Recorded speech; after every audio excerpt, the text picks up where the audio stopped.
Béjaïa, la perle de l'Afrique du Nord, l'éternelle enchanteresse. L'on est séduit en un éclair par cette cité presqu'île, fascinante et à l'histoire millénaire. S'étalant majestueusement dans son écrin que constituent la forêt et la mer, en parfaite symbiose, ce joyau qu'enveloppe agréablement une atmosphère tissée d'iode et de chlorophylle baigne jusqu'à longueur d'année dans l'azur du ciel et de la mer, allié à une envoûtante luminosité d'un soleil immaculé, qui met également en valeur toute la magnificence de la majestueuse chaîne des Babors, qui se dresse à l'horizon en protectrice de l'un des plus beaux golfes du monde, jusqu'à s'éteindre à la sortie de celle-ci vers le Grand Large. Et ce Grand Large commence, une fois éloigné de la non moins superbe et fabuleuse anse des Aiguades, ou baie des Aiguades, qui fut le théâtre et le port d'attache d'une importante affluence de civilisation depuis l'Antiquité.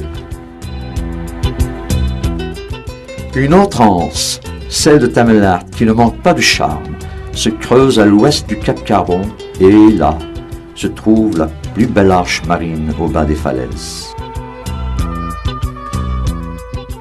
Disposant d'une façade maritime de plus de 100 km, alliant criques et plages de sable fin, de galets d'est en ouest, Béjaïa est donc une wilaya côtière du centre, en bordure de la mer Méditerranée, insérée entre les grands massifs du Djurdjura, des Bibans et des Babors, et s'étalant sur une superficie de 322 348 hectares.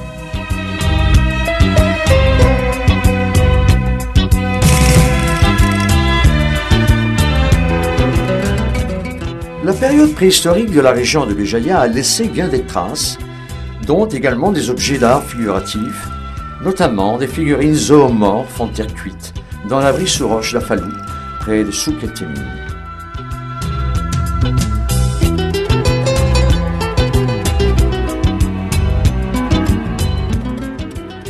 La position géographique privilégiée de la ville a incité à l'établissement d'un comptoir phénicien unique. En 27-26 avant Jésus-Christ, le Romain Octave y fonda la Colonia Julia Augusta Saldatio Septimana Immunis. La ville s'est équipée de nombreux ouvrages d'utilité publique, tels que l'aqueduc de Toudja, sur le flanc du massif d'Arbalou, situé à 16 km et demi à l'ouest de Saldaï. C'est vers le milieu du XIe siècle que la carte politique de l'actuel Maghreb allait être bouleversée. En conflit avec les Almoravides à l'ouest et les Érides à l'est, le royaume berbère des Hamadites transfère sa capitale de la Qala'a Abghaït, Bougie, Béjaïa. 1136, celle-ci réussit à repousser une attaque d'expédition de la flotte génoise, mais fut prise en 1152 par les Almohades. 13e, 15e siècle, la cité redevint une place commerciale, scientifique et culturelle prospère. La période médiévale, en tout cas, représente l'âge d'or de la ville, notamment grâce aux initiatives du prince Hamadite al-Nasir. Sa population était constituée en majorité de Kabyles et d'Andalous, qui cohabitaient sereinement avec une importante communauté juive et une colonie chrétienne. Le rôle joué par Béjaïa dans la transmission du savoir au Moyen-Âge est des plus remarquables, et ce, d'autant que d'éminentes personnalités scientifiques et littéraires, au prestige incontestable, y firent des séjours plus ou moins longs. Parmi elles, le métaphysicien andalou Ibn Arabi, le mathématicien italien Leonardo Fibonacci, le philosophe catalan Raymond Lull.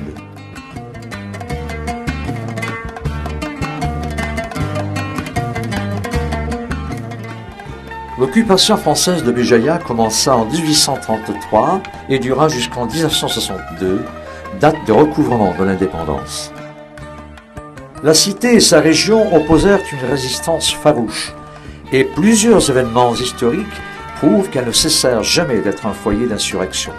En août 1956, soit 2 années après le déclenchement de la lutte armée, s'est tenu à Ifri, à Erzaramkran, le fameux congrès de la Soumam.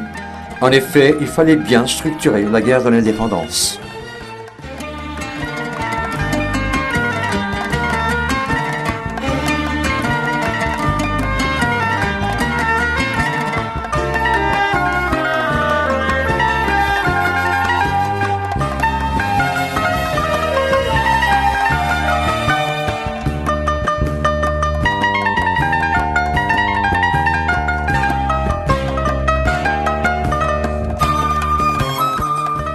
La population totale de la wilaya de Béjaïa est estimée à 968 299 habitants à la fin de l'année 2004.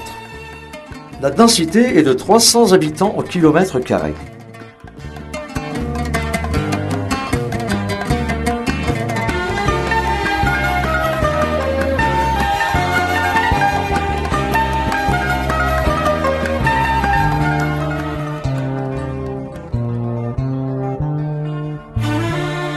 La population active est d'environ 338 300 personnes, soit 35% de la population totale de la wilaya.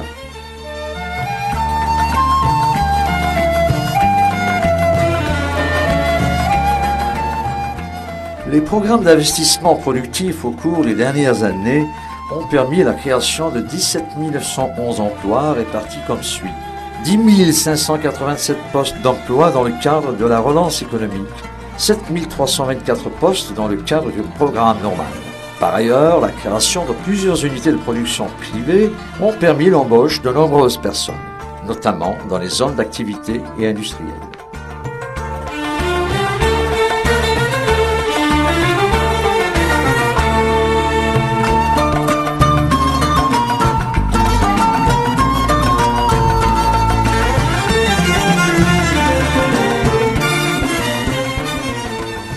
Le secteur sanitaire de la wilaya de Béjaïa dispose de 7 hôpitaux totalisant 1208 lits, 21 polycliniques dont 12 avec maternité, 43 centres de santé dont 17 avec maternité, une maternité urbaine disposant de 64 lits et enfin 167 salles de soins.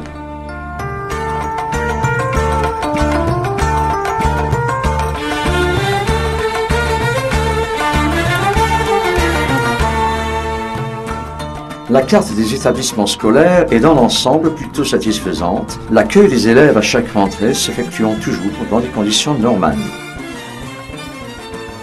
Le niveau de scolarisation dans la wilaya de Béjaïa est relativement convenable également, aussi bien en ce qui concerne les filles que les garçons.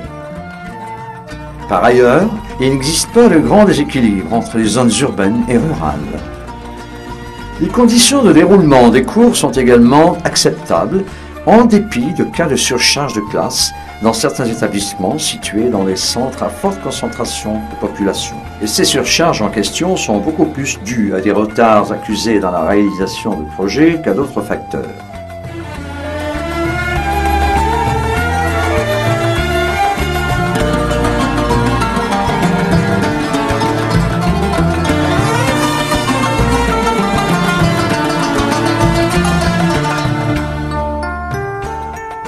L'université de Béjaïa, qui accueille près de 22 000 étudiants en graduation, dont plus de 12 000 filles, soit 56,4%, et 511 en post-graduation, dont plus de 200 filles, dispense un enseignement dans diverses filières, technologie, hydraulique, chimie, sciences exactes, sciences de la nature, langue, sciences économiques, informatique de gestion et d'autres disciplines.